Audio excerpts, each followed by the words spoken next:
Então, pessoas, precisamos tratar aqui de um dos maiores termômetros da desigualdade social brasileira da contemporaneidade. Sim, estou me referindo à alfabetização, ou à falta dela, porque infelizmente, mesmo que nós tenhamos avançado tanto na estrutura democrática, mesmo que nós tenhamos avançado tanto em novas tecnologias, a base, sabe, a essência do que colocaria essas pessoas na real democracia brasileira ainda não é executada. As taxas de analfabetismo no Brasil ainda são expressivas e o analfabetismo funcional mais expressivo ainda. Provavelmente você conhece essa espécie, né? Esse, por exemplo, que não entende o que é uma vacina ou não sabe se posicionar politicamente de forma crítica.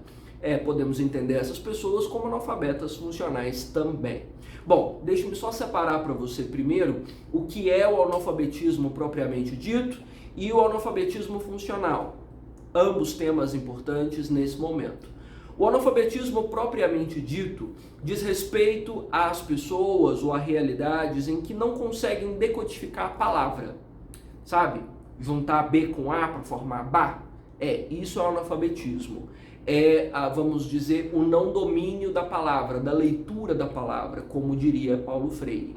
E o analfabetismo funcional envolve aquelas pessoas que conseguem juntar o B com A e formar BA.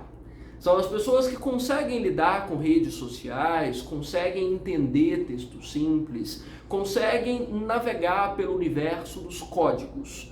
No entanto, não conseguem traduzir esses códigos de maneira sensata e produtiva para a realidade em que vivem. Ou seja, essas pessoas têm a leitura da palavra, mas infelizmente não dominam a leitura de mundo. Não conseguem compreender de que maneira podem usar esses textos, essas letras e essas palavras todas para fazer diferença de alguma forma, tanto na própria vida, para a realidade, por exemplo, do mercado de trabalho, do fazer político e social, quanto para o mundo em que estão, no exercício da cidadania, da política, da vivência em sociedade. Ambos os níveis dizem respeito à realidade brasileira contemporânea. E eu fico meio indignado ou um pouco perplexo com a situação, como eu dizia no princípio, porque olha, nós avançamos muito, nós avançamos demais nas políticas educacionais, nós temos educação como um direito fundamental no artigo 6º da Constituição. Nós temos uma matriz comum curricular que orienta toda a base de formação educacional.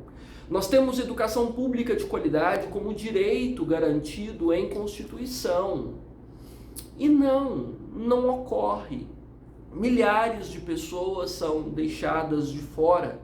As taxas ainda são expressivas. Então, é um absurdo que eu não sei exatamente dimensionar o quão grave seja. É como se tudo que nós entendemos como democracia até esse momento não seja válido ou não tenha tido qualquer tipo de aval social sem que as pessoas participem do modelo, sabe? Sem que as pessoas estejam de fato incluídas no sistema educacional. Nada mais claro do que a máxima de Darcy Ribeiro para resumir essa realidade. No projeto de democracia no Brasil, milhares de brasileiros ficaram de fora. É como se tivessem feito um cercadinho no território para dizer isso é Brasil, mas inúmeras pessoas não podem participar disso, inúmeras ficam de fora. Nós sabemos dessa exclusão do projeto democrático em inúmeros vieses, né? Para a saúde, para a segurança pública, e a educação não seria diferente, infelizmente. Então, nós ainda lidamos com um abismo muito grande. E quanto maiores as taxas de analfabetismo e analfabetismo funcional em um país, obviamente maiores são também as desigualdades sociais, já que essas pessoas não participam ativamente do modelo de sociedade que foi construído para o mercado de trabalho, para a vida em sociedade, para a dimensão política, né, para tudo. Bom, como dividir tópicos para esse assunto? Como nós podemos subdividir essa discussão? Eu acredito que eu já deixei claro aqui um dos primeiros pontos fundamentais para justificar, ou pelo menos para Explicar um pouquinho sobre esse abismo social absurdo. Nós vivemos a ruptura grave de um contrato social estipulado desde 88. A Constituição Federal determina a educação básica de qualidade como um direito obrigatório e o Estado não garante esse direito como deveria. Então, o nosso contrato social maior, que deveria reger e controlar e garantir cidadania para essas pessoas, não é executado, né? Nós temos uma falha brutal nisso. Na verdade, nós temos visto um recuo dos direitos sociais há muito tempo, nos mais diversos setores, e o da educação é só mais um deles. Nós vemos um Estado que pouco a pouco procura não pegar para si a responsabilidade de fazer ou de garantir, de financiar o processo por aqui. Esse é um dos argumentos-chave, na verdade, para você discutir qualquer problema social de qualquer natureza. E para o analfabetismo, para a educação, não deveria ser diferente, não é? Então é uma ruptura grave do nosso contrato social maior. Projetos não faltam. Se você pesquisar aí na página do MEC, você vai encontrar no mínimo 5 ou 6 projetos hoje de redução do analfabetismo e do desenvolvimento de uma política de alfabetização crítica. Tem projeto. Então não adianta você escrever na sua redação que precisam elaborar projetos. Não, eles estão todos lá. Uma lista. E quando você for ler esses projetos, eu já fiz isso, eles são super sensatos. São incríveis. Quando você lê, você imagina, não, isso não pode ser que isso esteja sendo executado. Não é possível que há projetos tão bem escritos assim dentro da nossa matriz de governo. Tem. Mesmo que as críticas sejam pesadas sobre o Ministério da Educação e sobre boa parte das instituições que compõem o governo federal hoje, os projetos são bons, são sensatos, são organizados por bons especialistas. No papel. Tá lindo. Igual a Constituição. Linda. No papel. A execução, infelizmente, ainda está longe de acontecer por aqui. Então, nós vivemos a realidade em que a educação é muito bem idealizada e muito mal executada. As políticas pedagógicas muito bem idealizadas, muito mal executadas. Mesmo Paulo Freire, que é tão celebrado como patrono da educação e como um dos fundadores das políticas de alfabetização modernas no Brasil, não tem as suas ideias executadas. Se tivesse, eu nem estaria falando sobre esse assunto nesse momento. Então, não sei se é a velha fábula do guizo no pescoço do gato que nós vivenciamos hoje. Você conhece essa fábula? Não. Adoro contar essa fábula em aula. Acho o máximo para explicar a realidade brasileira. Diz respeito a uma sociedade de ratos que estava sendo dizimada por um gato muito cruel e eles já não sabiam mais o que fazer, porque todas as vezes que algum dos membros dessa sociedade de ratos saía para buscar alimentos, vinha o gato e os comia. Então, ou esses ratos morreriam nas garras desse gato feroz, ou os ratos morreriam de fome, já que não tinham uma via segura para buscar alimentos. Vai todo mundo morrer. Que pena, mas está na mão de Deus, graças. Então esses ratos, numa convenção, entenderam que o ideal seria amarrar um guizo, um sino, no pescoço do gato, para que todas as vezes em que o gato se aproximasse, eles soubessem da aproximação e pudessem fugir a tempo, de modo que eles não fossem devorados pelo gato cruel. O miserável é um gênio! Ótimo, maravilhoso! Vamos aplaudir o genial do ratinho que descobriu o segredo para não serem mais devorados. É uma ideia incrível, é um projeto maravilhoso. Bom, e agora? Quem vai amarrar o guizo no pescoço do gato? Como fazer? Quem vai lá? Como fazer o projeto acontecer? Irineu, você não sabe nem eu. Está aí a sociedade de ratos dizimada. É mais ou menos a mesma coisa que nós vivemos nessas políticas educacionais no Brasil. Há boas ideias, há teorias maravilhosas. Eu, inclusive, fiz uma aula sobre literacia familiar, que é um dos grandes temas cotados para as provas. Se você ainda não assistiu, recomendo que você assista. E eu mencionava as ideias incríveis discutidas a respeito da inserção da família na rotina escolar, dos projetos de desenvolvimento de leitura. É tudo lindo. E como é que a gente vai fazer acontecer? Então, esse processo de execução tem sido uma das maiores falhas das políticas públicas brasileiras. Os projetos estão lá, todos têm ideias incríveis a respeito dos melhores guisos para acabar com o gato do analfabetismo. No entanto, ninguém tem a resposta sobre como amarrar, como executar. Isso aproxima demais das ideias do Sérgio Buarque de Holanda, quando ele discute sobre amadorismo nos projetos públicos, nas políticas públicas, já que nós gozamos de grandes ambições. O nosso governo traz ideias a respeito de desenvolvimento e progresso excepcionais, mas não tem lá muita capacidade de fazer isso funcionar. Não tem, infelizmente não tem. As nossas leis, o nosso ordenamento jurídico todo é prova disso. Nós temos leis extraordinárias da Constituição, a LDB, a Lei de Diretrizes e Bases, que mantém a educação brasileira. Executar são outros 500. Né? Então, esse é um dos primeiros argumentos que você pode aproveitar para falar de tudo, de vacina à poluição atmosférica, falha no contrato social, a ruptura do welfare state, já que o Estado Democrático brasileiro foi inspirado nas ideias do welfare state lá dos anos 30 do século passado. Aquela ideia de que o Estado deve prover os recursos básicos à população. Né? Aquilo que o mercado não garante, o Estado deveria garantir. Essa é a essência do welfare state. E por aqui não. Aqui você sabe muito bem, ou você busca educação de qualidade, ou você fica analfabeto mesmo.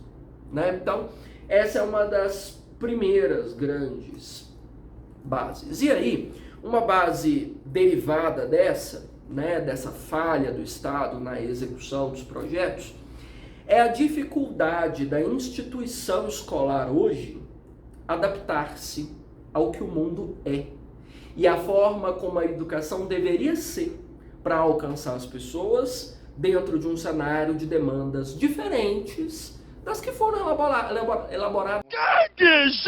lá atrás com a LDB dos anos 90, porque a Lei de Diretrizes e Bases é dos anos 90, 2 anos depois da promulgação da Constituição. Bom, que novas realidades são essas? Olha, tem uma lista. Hoje as demandas tecnológicas são cada vez mais altas, a escola precisa estar preparada para isso. Nós precisamos desenvolver um nível de letramento e informação compatível com essas demandas tecnológicas. O ensino remoto e híbrido nos prova a necessidade dessa adaptação a essas novas tecnologias. Hoje, cidadania diz respeito a um processo de inclusão digital. E não saber lidar com espaço virtual também é analfabetismo funcional. E a escola precisaria estar adaptada a essa nova necessidade. Da mesma forma, nós temos um mercado de trabalho cada vez mais refinado, na medida em que avançam as revoluções industriais. Hoje nós estamos no auge da 4ª revolução. As necessidades de mercado são ainda mais altas. Você precisa ser um profissional cada vez mais apto a mudanças, a adaptação, a capacidade de ajuste a realidades cada vez mais rápidas, cada vez mais velozes. Você precisa ser hábil para conseguir lidar com tudo isso. Da mesma forma que você tem um novo perfil de estudante, que não consegue concentrar numa aula desse tamanho, por exemplo, que vai se dispersar dos primeiros 5 minutos, porque está acostumado com o ritmo dos 15 segundos dos rios, lá das redes sociais vizinhas, que você sabe bem. Então, você tem que lidar com isso. É uma demanda nova, é um perfil novo. Você tem uma demanda de ensino descentralizado, a escola não é o único polo de conhecimento, você tem conhecimento por todas as vias. Então, a escola não é a única responsável por trazer educação. Vamos dizer que a escola precisa saber lidar com as fontes informais de educação, junto com a matriz formal. Ou seja, o mundo é outro, né?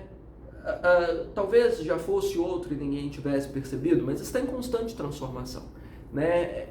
Como o Marcos Bagno diz, Marcos Bagno é um dos grandes sociolinguistas da contemporaneidade, o mundo da educação corre a um fluxo de um rio caudaloso e intenso. E a escola, infelizmente, se comporta como uma poça lamacenta, que às vezes ganha uns respingos desse rio caudaloso e potente, mas que resiste muito a se adaptar, sabe? E mantém-se muito sólida nas suas tradições. Isso também é um problema, grande problema. Principalmente para formar e alfabetizar pessoas, porque o mundo é. A metáfora, a alegoria de Platão também é super produtiva para falar disso. A alegoria da caverna. Afinal de contas, a escola mantém-se com os mesmos padrões com os quais ela foi construída inicialmente. Quais são esses padrões? Muitos, né? As influências positivistas lá do início do século XX, que inauguraram essa estrutura de escola que a gente conhece, no Brasil inspiradas por Olavo Bilac. Essa escola tradicional, fundada nos anos 80, né, baseada nas primeiras leis organizadas pela Lei de Diretrizes e Bases, né, que foi feita até então. E hoje, essa escola, minha senhora, não serve para muita coisa. Se ela servisse, você não estava assistindo essa aula. Provavelmente a sua sala de aula teria dado conta do recado, teria te aprovado nos principais exames do país, teria te colocado na universidade. O simples fato de você estar assistindo a essa aula significa que você é, em alguma medida, analfabeto. É verdade. Quer dizer, às vezes não. Já que você não conseguiu traduzir as informações dessa escola para o mundo em que você vive, ou para as demandas que você precisa. Não se adaptou.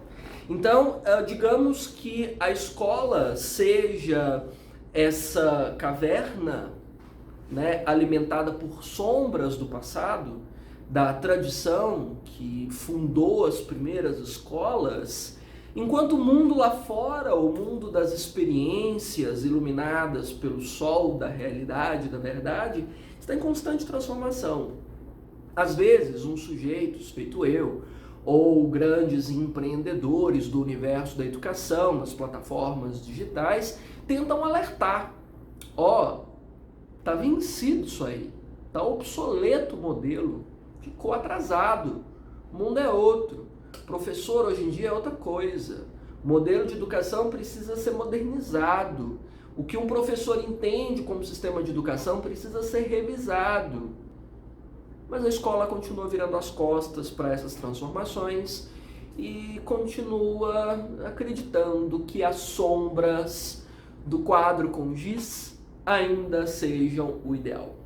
Ainda continua acreditando que as sombras de cadeiras enfileiradas com um professor autoritário ainda sejam o ideal. Você está vendo as taxas absurdas de evasão escolar e a forma como nós estamos produzindo, francamente, gente burra, né? Que não sabe lidar com nada.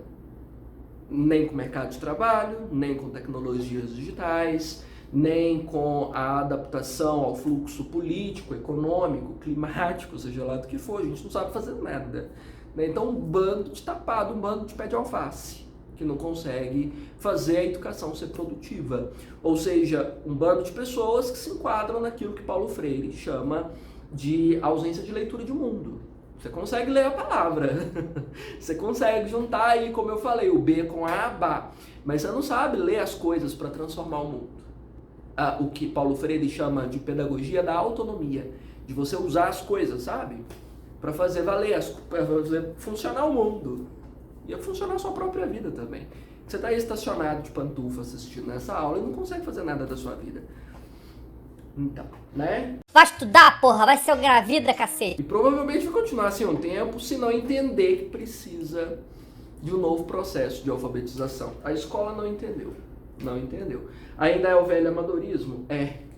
De novo, a incapacidade de fazer. Projeto tem, ambição tem. Capacidade de executar, né? Outra história. Bom, uma outra área que eu sempre levanto também, que me incomoda quando diz respeito à dinâmica de alfabetização ou alfabetização funcional, é a perda do prestígio e da credibilidade da instituição escolar. Para ser muito franco com você, eu não sei se a escola já teve esse prestígio. Vamos lá tentar organizar essa ideia. Na verdade, a instituição escola nessa sociedade, na sociedade brasileira, é nova. É uma instituição nova. Ela é nova comparada a quê? Comparada à igreja, comparada à corte, comparada à família, comparada aos modelos de justiça, comparada à moralidade. Ela é uma das instituições mais novas. A escola passa a ser reconhecida como uma instituição válida lá pelo século XX, como eu falei, pelas influências positivistas. Antes disso, não. Nós não tínhamos escolas reconhecidas como instituições sérias. Por aqui não. O máximo que nós tínhamos eram os mestres escola, aqueles professores que fundavam uma escolinha ali para ensinar o basicão, sabe? Os algoritmos básicos, 1 mais 1, 2, para ensinar o alfabeto e escrever o nome. Isso era o que os mestres escola formavam. Mais nada, não tinha. Não tinha escola por aqui. A grande massa da população brasileira era analfabeta. Se nós considerarmos a grande quantidade de escravos até o final do século XIX, né? Óbvio, escravos não eram alfabetizados, eram catequizados, alfabetizados não. Mulheres também não eram alfabetizadas, consideravam que a alfabetização da mulher romperia com a instituição familiar, tá vendo? Família era mais importante que escola, sempre foi. E grande parte dos homens também não, só se eles tivessem acesso às grandes escolas europeias ou algumas escolas fundadas na capital, na época Rio de Janeiro, mas não tinha. Então era só uma nata da sociedade que tinha acesso à educação mesmo. Poucas pessoas tinham. Então quer dizer que se pouca gente tinha acesso à educação e era vamos dizer, um luxo, um capricho da elite, nunca se considerou que isso fosse útil para alguma coisa. Você não precisa saber ler para apanhar café. Você não precisa saber ler para criar bois. Você não precisa saber ler para respeitar a igreja e o império. Você não precisa saber ler para casar e ter filhos. Então você entende que educação, alfabetização sempre foram vistos como acessórios, como um luxo, né? Luxo.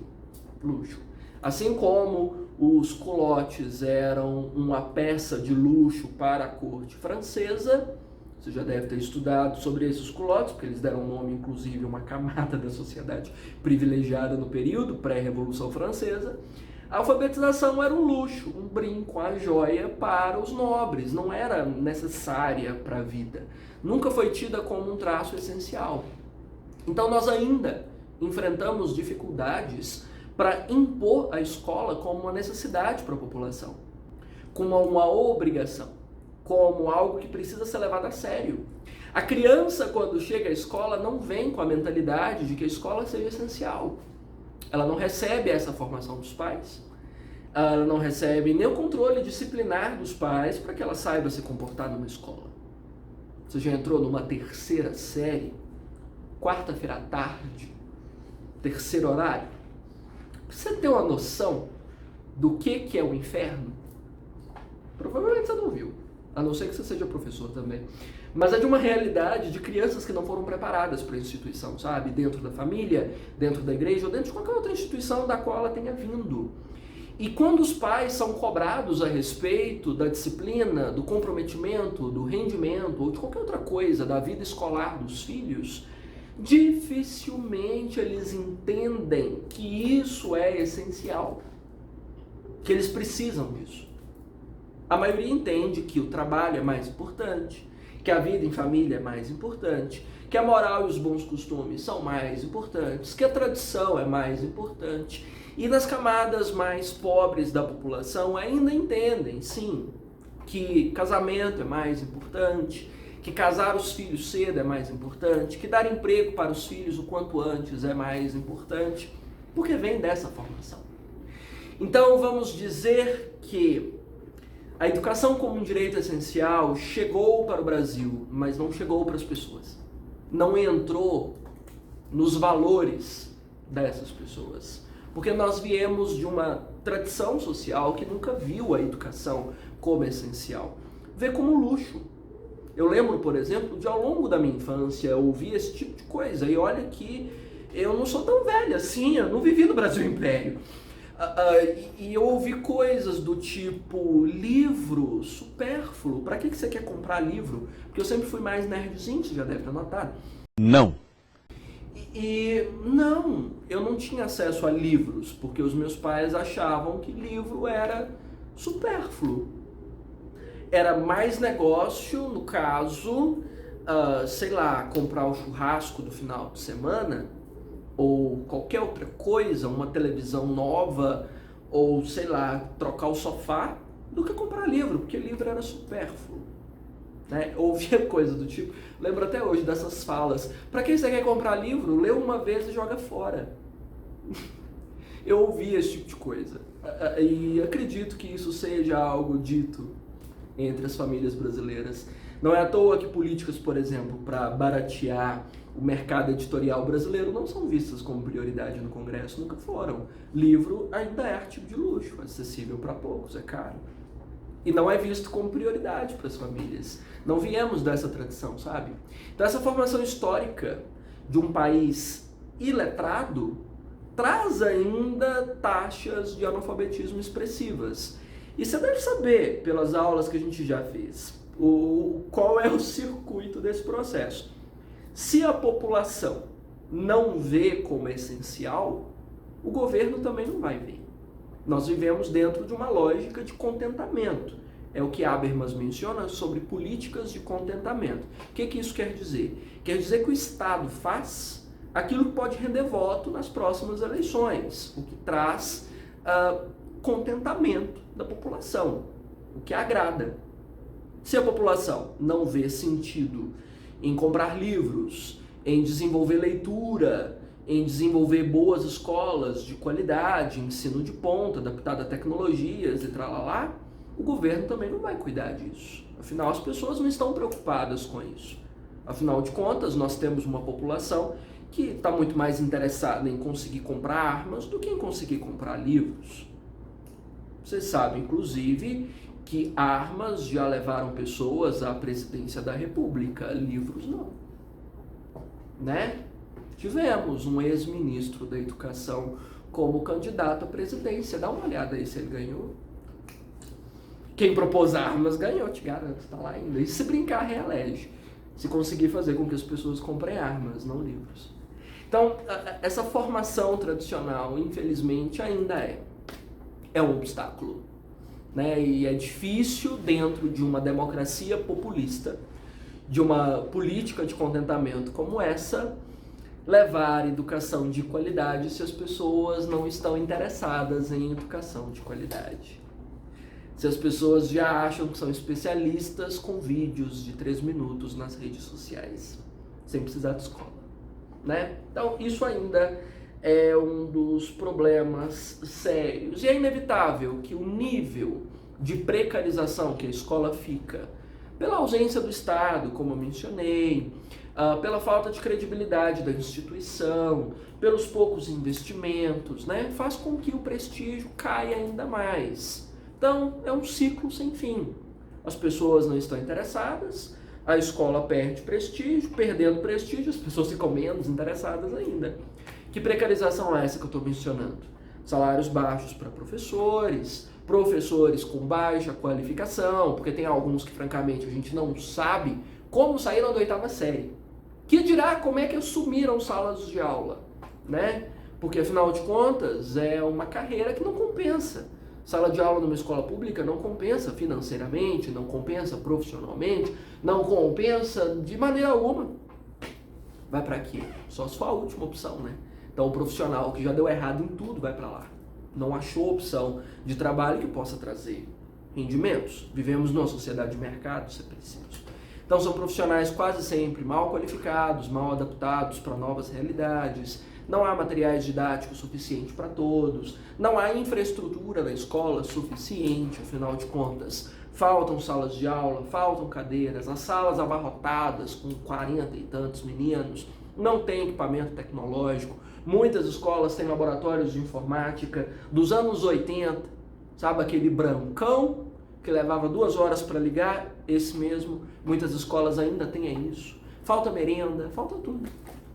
Então, como uma instituição que está caindo aos pedaços porque não recebe atenção, vai conseguir algum tipo de sucesso? Como é que você mantém as pessoas lá dentro? Então, grave. E para fechar, inevitavelmente a gente tem que entender que o problema não é só a escola. A escola é precária, mas nós temos que entender o ecossistema que a escola está inserida. Não é só a escola que precisa estar com investimento. A criança precisa vir de uma família estruturada. A criança precisa ser assistida em casos de violência, de abuso, de trabalho infantil. A criança precisa ter comida na mesa. A criança precisa ter pais em casa e pais que trabalhem, que garantam renda suficiente para ela ter uma vida digna e cidadã. Então, não adianta nós preocuparmos com a educação se o ecossistema em que a escola está inserida não funciona. É Hegel que comenta, né, Hegel, que o homem é um ser social. Então, nós não somos, vamos dizer, uma matriz com problemas isolados. O problema da educação está correlacionado ao problema da segurança, que está correlacionado ao problema da família, que está correlacionado aos problemas de mercado de trabalho, que está correlacionado com o drama da fome. Tudo está interconectado. É como se nós fôssemos um modelo atômico e em torno de nós gravitam camadas de valência extremamente delicadas e sensíveis. E uma ruptura numa camada de valência dessas pode gerar, de fato, uma bomba nuclear. Né? É assim que produz, não é? Fissão atômica. Então, é mais ou menos isso. Há inúmeras dessas camadas de valência fragilizadas. Como você quer que uma criança seja alfabetizada com qualidade se ela não tem uma estrutura familiar sólida, uma estrutura doméstica? Se ela não teve almoço para conseguir chegar à escola? Se ela mal consegue se entender como indivíduo a partir das violências que sofre. Então, sem essas outras estruturas, a alfabetização não pode acontecer. Né? E você sabe que a escola é a única considerada responsável. Aí esperam que a escola dê conta de disciplinar, de resolver esse problema, de alimentar as crianças. É quase como o professor tivesse que pôr as crianças na bolsa e levar para casa para cuidar. Né? É mais ou menos isso que esperam. E aí, quando o fracasso da educação aparece, quase sempre responsabilizam só a escola. Quando todo o ecossistema escolar está falho. Né?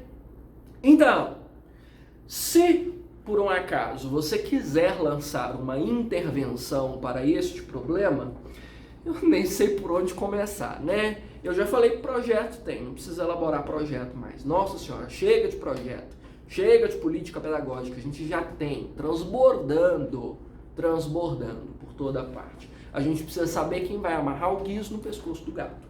Então, você precisa sugerir aí políticas públicas afirmativas, que consigam de fato levar esses projetos aos seus fins definidos, né? Precisamos de grana, abrir um orçamento, né, da União maior, expressivamente maior, para conseguir tirar essas escolas e professores e tudo do sucateamento, para criar de fato uma atmosfera em que a educação seja possível, né? Ou seja, de uma instituição que tenha estrutura, solidez e, claro, credibilidade para ser uma transformadora, para gerar autonomia. Sem isso, nós não vamos conseguir muitos resultados. Você pode mencionar que essa política pública afirmativa precisa ter caráter permanente e manter um pacto interministerial ou intersetorial entre as instituições de educação, de saúde e de assistência social, para criar esse ecossistema escolar de fato eficaz, para alfabetizar pessoas, para criar senso crítico, para trazer para elas alguma dimensão de educação, o que a maioria de nós nunca viu, de fato, né? Entendido? Então, vamos ver, quem sabe, se essa democracia caquética, meio falida, meio zumbi em que nós estamos, ganha algum tipo de avanço no futuro.